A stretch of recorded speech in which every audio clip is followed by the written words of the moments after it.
Hey guys, welcome to SeanAnderman.com. I know it sounds like it's kind of a little bit prideful, but I promise you there's a reason behind having SeanAnderman.com. It's just the easiest way for anybody to type in and find me. Because a lot of times the people that I'm ministering to, I have a very short time on the street just to share with them my name and my testimony and hope and pray that they come and visit the site. And hopefully from that point I can share the gospel with them a little bit more. A lot of you guys I've met on Xbox Live, and some I've met just walking the streets, but regardless, I really appreciate you taking the time to come to this website. I'm going to start a little bit by sharing my testimony. I probably shared it with quite a few of you guys, but for the newcomers to the website, I just want to kind of share my background so you understand where I'm coming from. I grew up in Yukon, Oklahoma, a small town. Had a fairly decent life as far as growing up. My mom left when I was really young, at 4 years old. That really affected me, pretty harshly. I loved my mom, and obviously, for whatever reasons, she chose not to share that same feeling, and she left, and my dad got remarried. I did not adjust to my family well at all. A lot of you probably relate with that exact same story, because the divorce rate is just enormous in America right now. So I'm sure that a lot of the people that are watching come from divorced families. There's a lot of feelings you probably have inside that you don't even realize why you feel the way you do, that stem from that initial breakup within your family. But it affected me tremendously. As a child, I was very, very angry. I had a terrible temper. I did not do well in school at all. They pretty much passed me from kindergarten on just because they wanted to get me out of the class. It wasn't because I was learning anything. By the time that I got into 9th grade, I had really, really messed up a lot. Ended up getting to a fight and getting kicked out of Yukon schools. They sent me to an alternative school where I got kicked out of also. At a very young age, I ended up working construction full time with grown men and not a very clean environment. I had a difficult time in general just adjusting to life. Everybody around me would say, well, everything was good to go. We were going out to the club every night, hooking up with chicks and doing our thing. But inside, I was empty. I didn't drink. I never have drank. I've never smoked, never done any drugs. But my I guess, addiction was relationships. I really felt like if I could just find the right person, the right girl, that everything would come into play, that everything would work out. And every single time it didn't. It brought more pain, more frustration, and more agony. Like I said, I would go out to clubs a lot and live that, nightlife. I'd work all week just for the weekend. I mean, how ridiculous is that? To live your whole life where you're working paycheck to paycheck, and just so that you can have a little bit of fun that just leaves you empty anyways, but that's the cycle that we live in, because I didn't know anything. I didn't know that Christ was out there. I didn't know that God was there. I was just living life the way that I had seen it lived through everybody that was around me.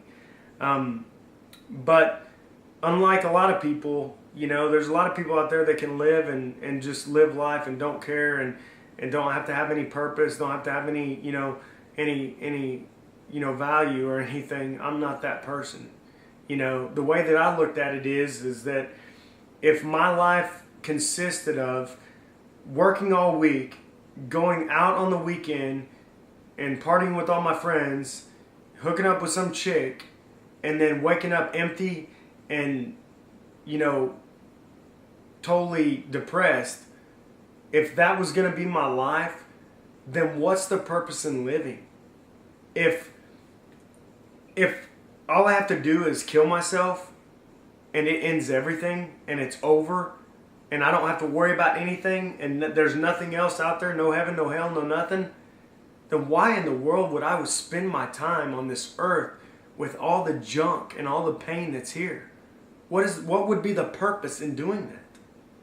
I didn't see that purpose.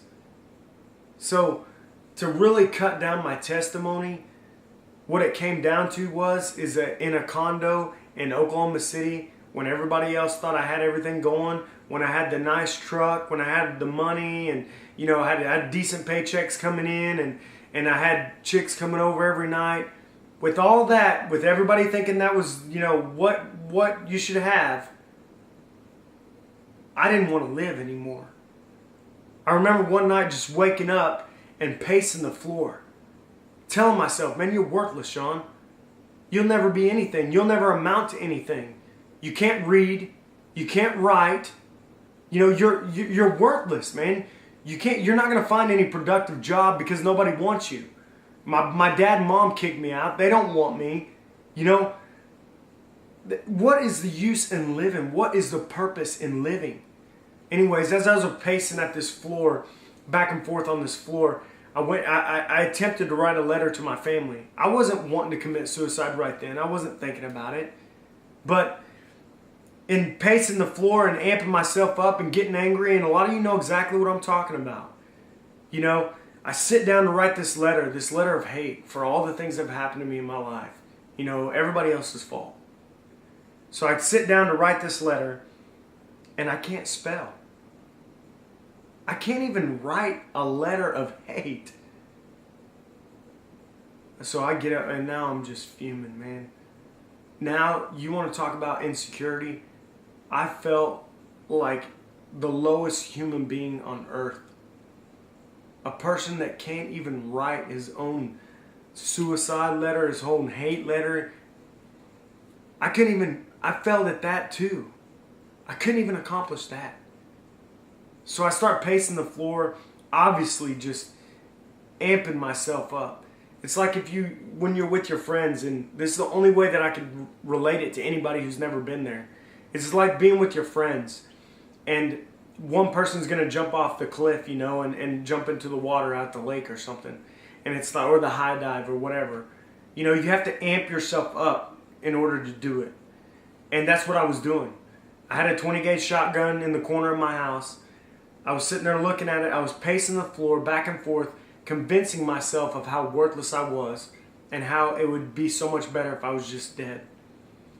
The last words that I remember saying before I reached down to grab this 20 gauge shotgun were, "Nobody loves me." And at that very moment, I heard a voice in my heart say, "I do." I knew who it was.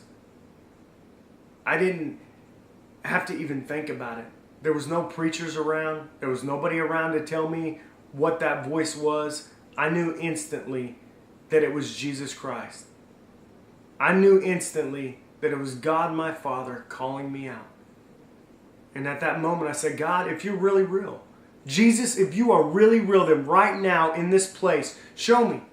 If you're really who you say you are, then you should be able, if you made me and created me, then you should be able to show me what you're talking." And before I could even get my words out, I was on my knees weeping before the Lord. I tried to show him all the things that were inside of me. I closed my eyes as I'm crying.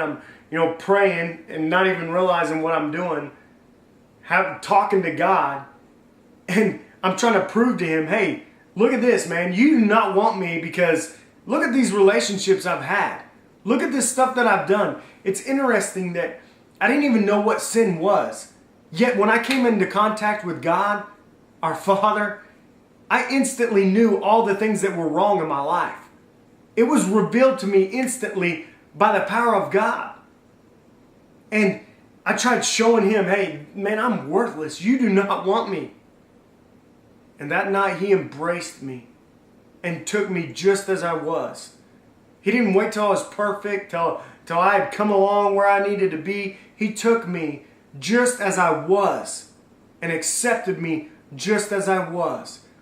But what's awesome is that he didn't leave me right there. He took me from that broken man and he began to repair me. He began to repair all that brokenness.